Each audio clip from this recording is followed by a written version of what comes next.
You're going to die, you don't know how, and you don't know when, but you are. In the West, we struggle with confronting the topic of death. Even the YouTube algorithm may not want us talking about it. Let's see if it buries this video. See what I did there? Our focus is often on the near future, planning for next month, next year, the new job, the next holiday, whilst we tend to shy away from contemplating the inevitable certainty of death. Culturally, this avoidance makes funerals intensely personal and profoundly sad experiences. We grieve deeply because we're going to miss the person who's passed away, and that is completely natural. But this sadness is compounded by our reluctance to think about the mortality in our daily lives, which makes the finality of death feel even more jarring and unsettling because we're just not used to it. But here's a question. Why do we find it easier to accept the death of someone who's lived a long life? Research shows that the death of a younger person often evokes greater sadness and a sense of tragedy because it represents a life not fully lived. When someone younger than, say, the age of 70 passes away, it feels more tragic due to the perception of unfinished business and the potential experiences and achievements that were yet to come. Now, imagine if you knew that you weren't going to be here tomorrow. How would that change your actions and priorities right now? Who would you share a final conversation with? What heartfelt words would you say to your partner and kids? Would you show more patience and kindness to that shop assistant? Would you pause to truly appreciate that sunset or savour that cup of coffee? Would you exchange a conversation with your loved ones for a final scroll on Insta? It's called doom scrolling for a reason, right? Would you still find yourself yearning for a new car or envying your friend's house and ordering new things off of Amazon? Would you still get angry at other car drivers who are on your road getting in your way? In Dave Grohl's words, we are not permanent, we are temporary, and he knows a thing or two about impermanence. He's spoken about how Kurt Cobain and Taylor Hawkins' deaths have been stark reminders of life's fragility and how it's pushed him to appreciate each moment and to live more fully, and many of his lyrics reflect this. But here in the West, we often live in the near future, always planning for the next month, the next year, the new car, the new house, the new job, or the next holiday. We rarely think about the end of life, like actually think about it. We consider it morbid and negative. However, in many other cultures, contemplating death is a daily practice and a tradition rooted in ancient customs. Death is considered, discussed, and even celebrated. The Mexican Dia de los Muertos is a vibrant celebration where families honour their deceased loved ones, recognising death as a part of life. In Japan, mono no aware, or the pathos of things, permeates the culture. This concept emphasises the beauty of impermanence.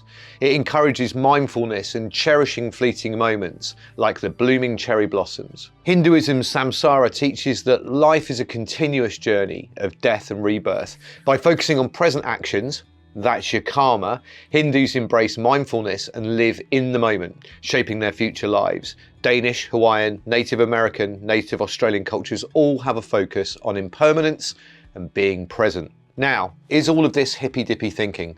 I'd like to think you know me by now, and I like proof and numbers. So, does thinking about death make you happy? Bhutan is a Buddhist country that thinks and talks about death a lot. Its iconography is everywhere, and its people are regularly reminded of the impermanence of life through both culture and tradition. They regularly meditate on the inevitability of death, what they call mitakpa. So Bhutan often ranks high in the World Happiness Report, which measures gross national happiness, with 90% of the population responding that they feel happy and over 75% of them feeling deeply happy. In comparison, only about 29% of people in the UK and 33% in the US report even moderately high happiness levels. Buddhism emphasises the concept of impermanence, the awareness that we will all die and that we don't know how or when. Pause the video for a moment and say this to yourself: I'm going to die and I don't know how or when. It feels strange, doesn't it? How many of you actually did it? It's an uncomfortable thought. Reflecting on our mortality can profoundly impact how we choose to live our lives. It seems that in cultures where contemplating the very end is a way of life, it has a way of pulling them into the present moment. Thinking about death isn't just a way of life, it's a way to truly live. The space between now and the inevitable end loses its grip on our thoughts because in reality, it might never unfold. So why do we invest so much mental energy pondering it? And did you notice that none of the cultures that we spoke about have capitalist roots? In Bonnie Ware's book, she outlines the 5 regrets of the dying as: the regrets people have before they die connect with how our society works. Wanting to be true to yourself clashes with pressure to fit in. Working too hard shows how our society pushes us to always be busy. Struggling to express our feelings highlights how we focus more on getting things done than connecting with others. And losing touch with friends shows how we sometimes prioritize work over relationships. Finally, wishing for more happiness reveals that chasing stuff doesn't always make us happy, suggesting that real joy comes from possibly a different place. For me, the presence of mortality in my life has been a gift. The real possibility of losing the most important person in my life has awakened me to truly living. It's made me happy because even though there are things that we want to do, if it all came to an end right now, in this very instant, would I regret that we hadn't done them? Not at all. But does that mean that we shouldn't make plans? Does it mean that Bex and I don't have things that we want to do tomorrow, next week, in a month, 5 years, or when we're 80? Of course not. It just means that we don't put all of our value on it taking place, because what if it doesn't? What then? And that's exactly my point. What then? It should be, what now?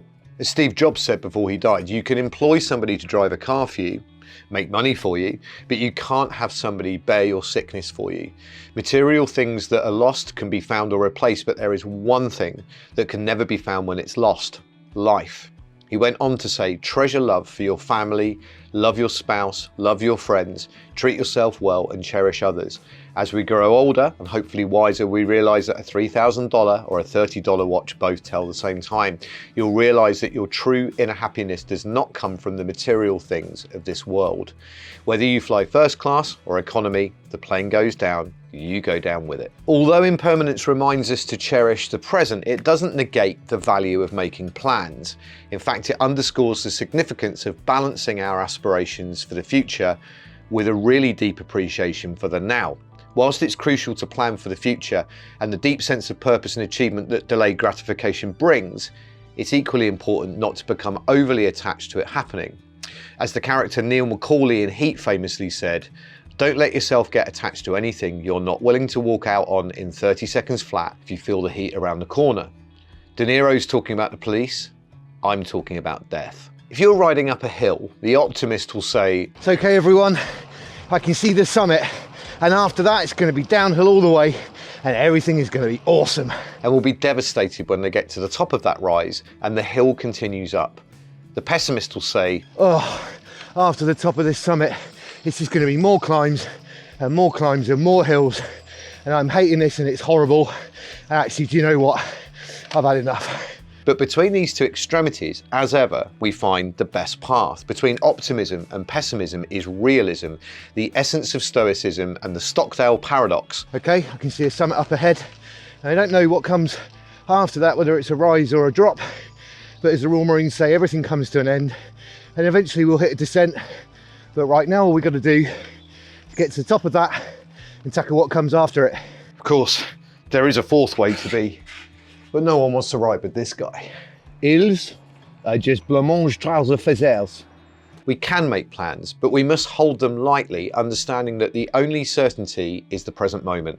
It's here, in the now, that we find the true richness of existence and the potential for genuine fulfillment.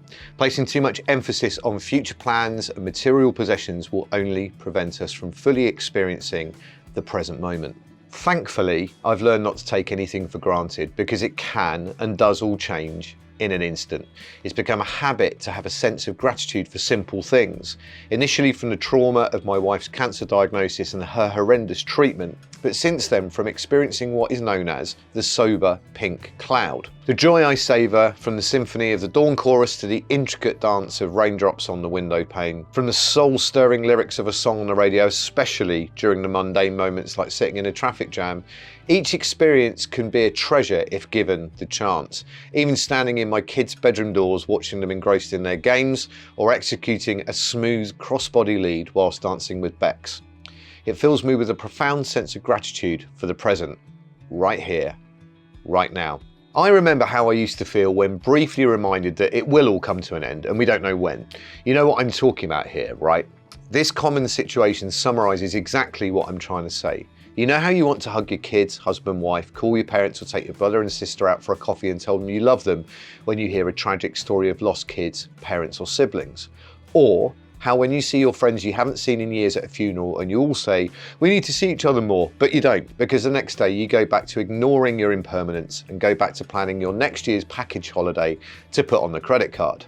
Look, don't subscribe to the stereotypes, instead subscribe to this channel. Our Western perception of death tends to be somber, urging us to avoid the topic altogether, but why not confront it head on?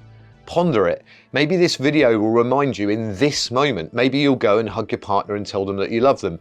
But what about tomorrow? How about when you're brushing your teeth in the morning, you say to yourself, I'm going to die, and I don't know when or how, and see how it frames the rest of your morning. And maybe beyond, but don't worry about beyond because, well, you know, consider what you would do if you knew it was all coming to an end right now, and then why not go ahead and do it? Because, well, you never know.